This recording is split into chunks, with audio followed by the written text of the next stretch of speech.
प्यारे भक्तों, आज जो संकेत बाबा ने दिया है ना, वो आपके जीवन की दिशा बदल देगा। सुनना जरूर।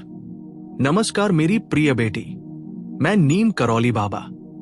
आज हम एक बहुत लंबी और गहरी यात्रा पर चलने वाले हैं। ये यात्रा किसी बाहर की जगह की नहीं है।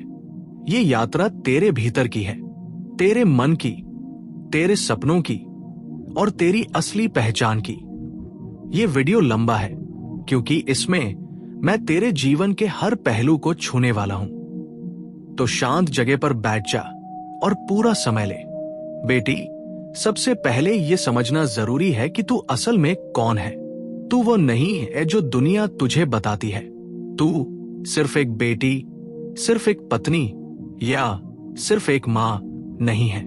ये सब भूमिकाएं हैं जो तू निभाती है, पर तू इन भूमिकाओं से बहुत बड़ी है।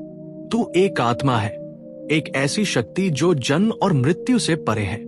तेरे भीतर वो सब कुछ है जो तुझे चाहिए: ज्ञान, प्रेम, साहस और शांति। पर तूने अपने आप को भूल दिया है। तूने दुनिया की आवाजों को इतना सुना कि अपनी खुद की आवाज खो दी। याद कर, बचपन में तू कैसी थी? बेफिक्र, निडर। तू जोर से हंसती थी। तू बिना किसी शर्म के नाचती थी। तू सपने देखती थी। फिर क्या हुआ? धीरे धीरे दुनिया ने तुझे सिखाया कि लड़कियां ऐसा नहीं करती, लड़कियां जोर से नहीं हंसती, लड़कियां सवाल नहीं पूछती। और तूने मान लिया। तूने अपने आप को छोटा कर लिया। आज मैं तुझे वापस उस बचपन में ले जाना चाहता हूं। उस बेफिक्र लड़की को फिर से जगाना चाहता हूं, क्योंकि वही तेरी असली पहचान है। बेटी, मैं जानता हूं कि तेरे मन में बहुत सारे डर हैं। तुझे डर लगता है कि अगर तू अपने मन की करेगी तो लोग तुझे पसंद नहीं करेंगे, तेरा परिवार तुझे छोड़ देगा, समाज तुझे बुरा कहेगा।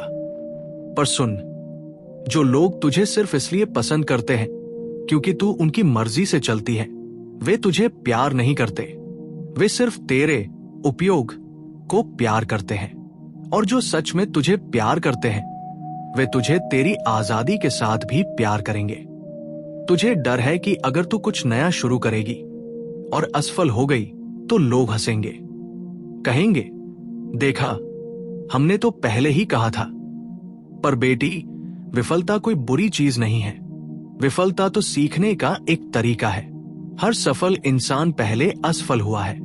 अगर बच्चा गिरने के डर से चलना छोड़ दे तो वो कभी दौड़ नहीं पाएगा। तुझे लगता है कि अगर तू अपनी शर्तों पर जिएगी तो तू अकेली रह जाएगी, पर सच ये है, जब तू अपने आप से जुड़ जाती है तो तू कभी अकेली नहीं होती।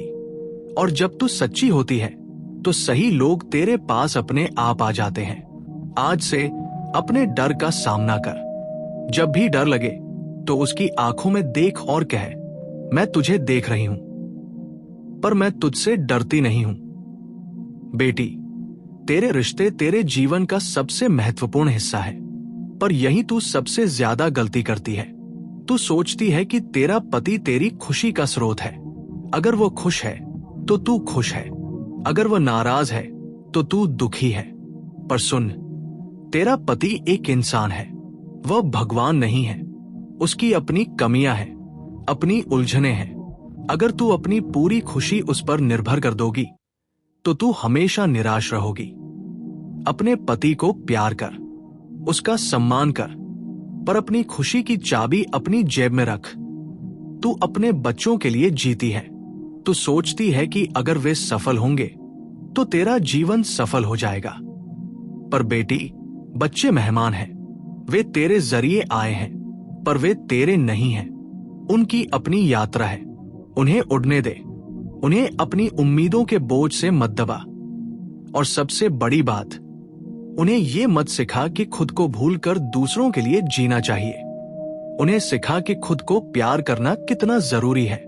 तू हमेशा इन दोनों के बीच फंसी रहती है। किसको खुश करूं, किसकी सुनूं? सुन, तू न मायके की संपत्ति है, न ससुराल की नौकरानी। तू एक स्वतंत्र व्यक्ति है। दोनों परिवारों का सम्मान कर। पर अपनी आत्मसम्मान को किसी के लिए मत बेच। बेटी, तू सबका ख्याल रखती है पर अपना नहीं। तू सबको गरम खाना खिलाती है और खुद ठंडा खाती है। तू सबके बीमार होने पर रात भर जागती है पर खुद बुखार में भी काम करती है। ये त्याग नहीं है बेटी, ये आत्महत्या है। धीरे धीरे तेरा शरीर तेरा मंदिर है, इसमें ईश्वर रहता है। अगर मंदिर टूट जाएगा तो ईश्वर कहाँ रहेगा? आज से ये नियम बना, खाना सबसे पहले या सबके साथ बैठकर खाना खा। बचा कुचा नहीं, ताजा और पौष्टिक। नींद 7 से 8 घंटे की नींद ले। काम इंतजार कर सकता है, तेरी सेहत नहीं। व्यायाम रोज 30 मिनट अपने शरीर को दे। टहल, योग कर या नाच, कुछ भी जो तुझे अच्छा लगे। प्यारे भक्तों, नीचे कमेंट में लिखिए जय बाबा नीम करौली और देखिए कैसे मन में तुरंत शांति उतरती है। बेटी, क्या तुझे याद है कि शादी से पहले तेरे क्या सपने थे? शायद तुझे पेंटिंग करना पसंद था, शायद तुझे लिखना पसंद था, शायद तुझे पढ़ाना पसंद था, या शायद तुझे बस दुनिया घूमनी थी। वे सपने कहाँ गए? क्या शादी के फेरों में जल गए या रसोई के धुएं में खो गए? सुन, सपने कभी मरते नहीं, वे बस सो जाते हैं। उन्हें जगा। आज ही, अभी एक कागज ले और लिख, मुझे क्या करना अच्छा लगता है, और फिर हर दिन उसके लिए थोड़ा समय निकाल, चाहे 15 मिनट ही क्यों न हो। तू सोचती है कि अब बहुत देर हो गई है, अब तू बूढ़ी हो गई है, पर बेटी, सपने देखने की कोई उम्र नहीं होती। जब तक सांस है तब तक आस है। बेटी, असली शक्ति बाहर नहीं, भीतर है। तू मंदिर जाती है, व्रत रखती है, पूजा करती है, ये सब अच्छा है, पर असली पूजा क्या है? असली पूजा है अपने आप को जानना, अपने मन को शांत करना, अपने भीतर के ईश्वर से बात करना। हर दिन सुबह या शाम 10 मिनट के लिए शांत बैठ, आंखें बंद कर और अपनी सांसों पर ध्यान दे। अपने मन के शोर को शांत होने दे और उस सन्नाटे में तुझे एक आवाज सुनाई देगी। वो तेरी अंतरात्मा की आवाज है, वो तुझे सही रास्ता दिखाएगी। और एक बात, ईश्वर से डरना बंद कर। ईश्वर कोई सजा देने वाला न्यायाधीश नहीं है। ईश्वर तो प्रेम है, वो तुझे प्यार करता है बिना किसी शर्त के। बेटी, ये कड़वा सच है, पर सुन, बिना पैसे के आजादी अधूरी है। तू चाहे कितनी भी अच्छी हो, अगर तुझे हर छोटी चीज के लिए किसी के सामने हाथ फैलाना पड़े तो तेरा आत्मसम्मान चोट खाता है। मैं ये नहीं कहता कि तू लाखों कमा, पर इतना जरूर कर कि तू अपनी छोटी मोटी जरूरतों के लिए किसी पर निर्भर न रहे। अगर तू पढ़ी लिखी है तो नौकरी कर या ट्यूशन पढ़ा। अगर तू हुनरमंद है तो अपना हुनर बेच। सिलाई, कढ़ाई, खाना बनाना, पेंटिंग, हर चीज का मूल्य है। और अगर तू कुछ नहीं कर सकती तो कम से कम घर के पैसों का हिसाब रख। बचत कर, निवेश करना सीख। पैसा भगवान नहीं है, पर पैसा भगवान से कम भी नहीं है। ये तुझे चुनने की आजादी देता है। बेटी, समाज क्या है? समाज तू है, मैं हूं, हम सब हैं। तू डरती है कि समाज क्या कहेगा, पर समाज तो हमेशा कुछ न कुछ कहेगा। अगर तू घूंघट करेगी तो कहेंगे पिछड़ी हुई है। अगर तू जीन्स पहनेगी तो कहेंगे बिगड़ी हुई है। अगर तू काम करेगी तो कहेंगे घर पर ध्यान नहीं देती। अगर तू घर पर रहेगी तो कहेंगे बैठकर खाती है। तो समाज को खुश करना छोड़ दे। तू कभी सबको खुश नहीं कर सकती। अपने आप को खुश कर, अपने ईश्वर को खुश कर, और जो सही है वो कर।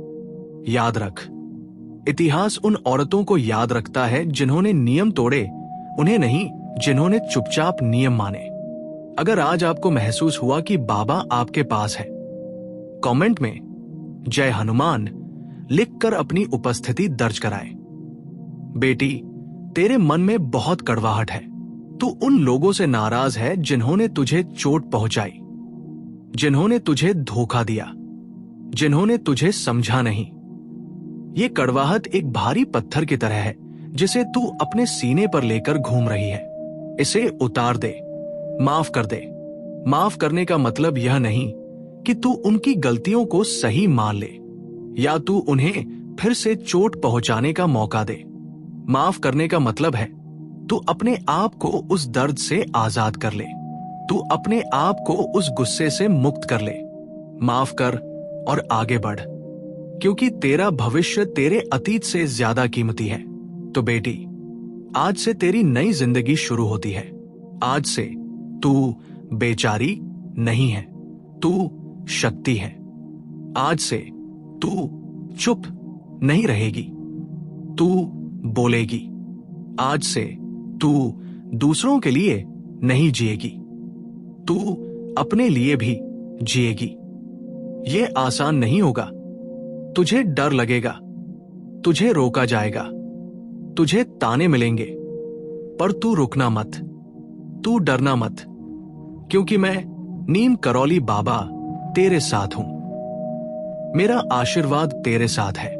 हर कदम पर मैं तुझे सहारा दूंगा, हर अंधेरे में मैं तुझे रोशनी दिखाऊंगा। बस तू पहला कदम उठा। अगर तूने ये पूरा वीडियो देखा है और तुझे लगता है कि आज तेरी आत्मा जागी है, तो कमेंट में लिख, मैं जाग गई हूं, मैं तैयार हूं। और इस वीडियो को अपनी हर उस सहेली, बहन या रिश्तेदार को भेज जिसे इसकी जरूरत है। एक औरत ही दूसरी औरत को उठा सकती है। सब्सक्राइब कर ले, क्योंकि ये सफर अभी शुरू हुआ है। हम साथ चलेंगे दूर तक। जय श्री राम, जय बजरंग बली, जय नीम करौली बाबा। नमो भगवते नीम करौली। जा बेटी, जी ले अपनी जिंदगी, दुनिया तेरी है।